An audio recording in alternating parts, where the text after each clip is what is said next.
안녕하세요 여러분, 마이다라디오의 류혜수입니다. 여러분은 요즘 어떻게 지내고 계시나요? 저는 저번 주 주말에 부산으로 여행을 갔습니다. 그런데 조금 놀라운 장면을 보았습니다. 부산의 이것저것을 관광하기 위해 지하철을 탔는데 모든 사람이 핸드폰에서 시선을 떼지 않고 있더군요. 요즘엔 넷플릭스, 웹툰, 유튜브 등 짧은 시간 동안 즐길 수 있는 다양한 미디어가 발달했기 때문이 아닐까 생각합니다. 저도 남은 시간이 있으면 웹소설을 보는 것을 좋아합니다. 웹소설은 최근 한국에서 인기가 있는 대중문화인데요. 얼마 전에 인기 웹소설 정지적 독자 시점에 누적 거래액이 100억 원을 돌파해서 큰 화제를 모으기도 했습니다. 과거 한국에서 작가는 가난한 명예직이었던 것과 달리 오늘날 작가는 의사와 회사원, 프로그래머 등 다양한 직업군이 희망하는 돈이 되는 직업이 되었습니다. 어떻게 이런 결과가 일어날 수 있었을까요? 이는 웹소설의 발달과 관련이 있습니다. 웹소설이란 모바일 기기가 널리 퍼지면서 생겨난 새로운 문학을 말합니다. 웹소설이라는 용어는 포털 사이트 네이버가 2013년에 네이버 웹소설 서비스를 런칭하며 사용되기 시작했습니다. 물론 이러한 용어가 사용되기 전에도 인터넷상에서 인터넷소설, 사이버 소설 등으로 불리며 존재해왔습니다.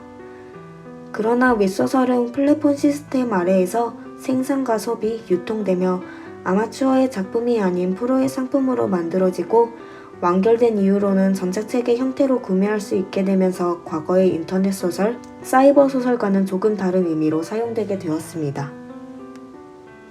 웹소설이 발달할 수 있었던 특징은 크게 세 가지로 나눌 수 있는데요. 첫째로 댓글과 작가의 말이라는 기능으로 작가가 손쉽게 독자의 반응을 확인하고 이야기를 수정할 수 있다는 점입니다. 즉, 창작과 수용이 동시적으로 일어난다는 것입니다. 작가나 출판사에 직접 편지를 보내지 않는 이상 소통할 수 없었던 종이책과는 달리 웹소설은 댓글을 통해 모든 소통을 훨씬 간편하게 할 수 있습니다.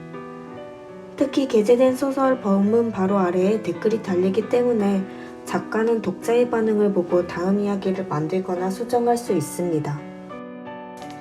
둘째, 출퇴근 등 3분에서 5분 남짓의 짧은 시간 동안 쉽고 빠르게 즐길 수 있는 스낵컬처라는 점입니다.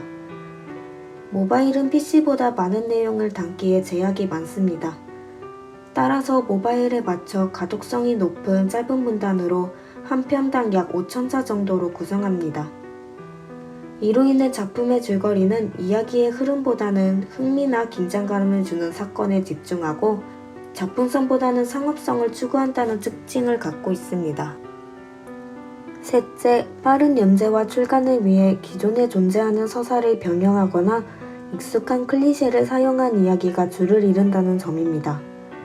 클리셰란 판을 박은 듯한 진부한 표현을 가리키는 문학 용어인데 너무 자주 사용되어 진부하거나 지루하게 느껴지는 표현을 의미합니다. 예를 들면 전쟁에서 가족 이야기를 꺼낸 캐릭터는 죽는다와 같은 공식입니다. 웹소설은 이런 클리셰를 이용하여 이전에 인기를 얻은 서사 구조나 소재를 반복하여 변주합니다. 이는 빠른 연재와 출간을 위해 비슷한 소재의 작품을 읽어본 독자가 큰 거부감 없이 유사한 소설을 읽을 수 있도록 하기 위해서입니다. 따라서 대부분의 웹소설은 회귀물, 차원이동물, 비니물 등 무슨 물이라는 키워드를 중심으로 작품을 생산하고 소비합니다. 이 무슨 물은 일본에서는 무슨 개로 불린다고 합니다. 아무튼 이 무슨 물이라는 키워드로 작품을 만들기 때문에 작가만의 개성보다는 클리셰를 조합해서 작품을 빠르게 만드는 것을 중시합니다.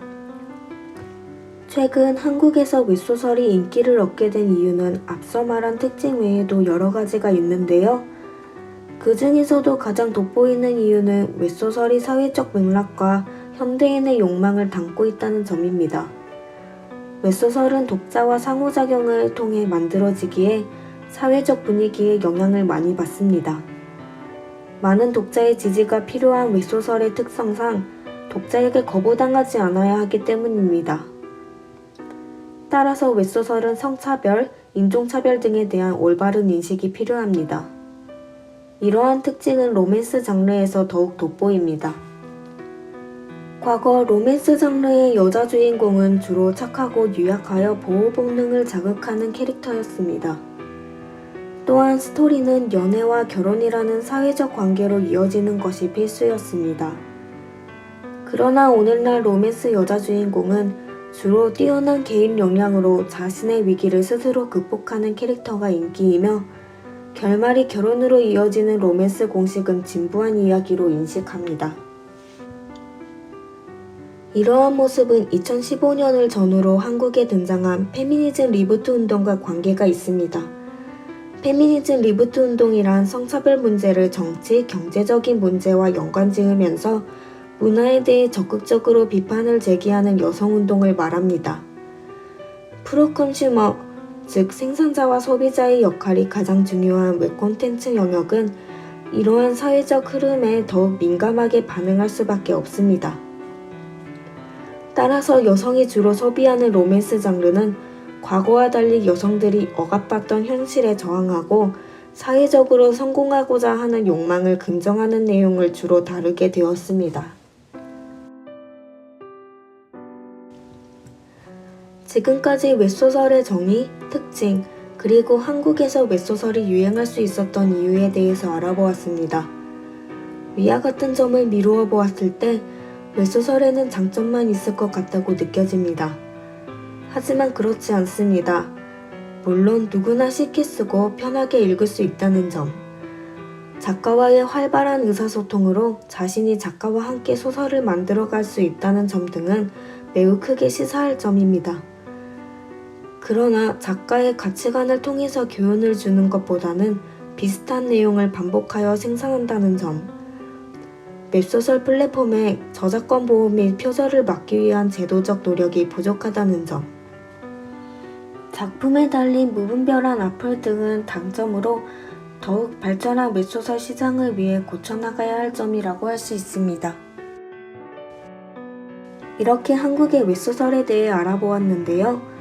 여러분은 웹소설 시장이 더욱 발달하기 위해 무엇을 어떻게 해야 한다고 생각하시나요?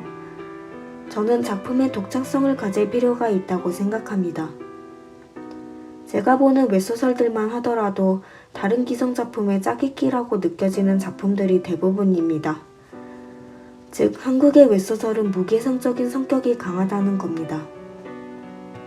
따라서 어떤 웹소설도 유일무이성과 독창성을 주장하기 어렵고 어디서 본 듯한 스토리와 간결한 구어체 서술은 작품의 질이 낮다고 느껴지게 합니다.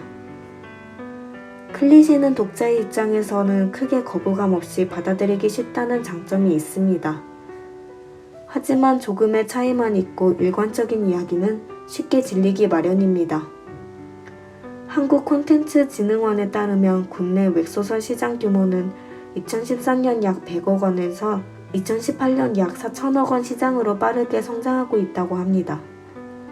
그러나 이와 같은 한계점을 극복하지 않으면 한국 웹소설과 문학시장은 점점 쇠퇴할 수밖에 없다고 생각합니다.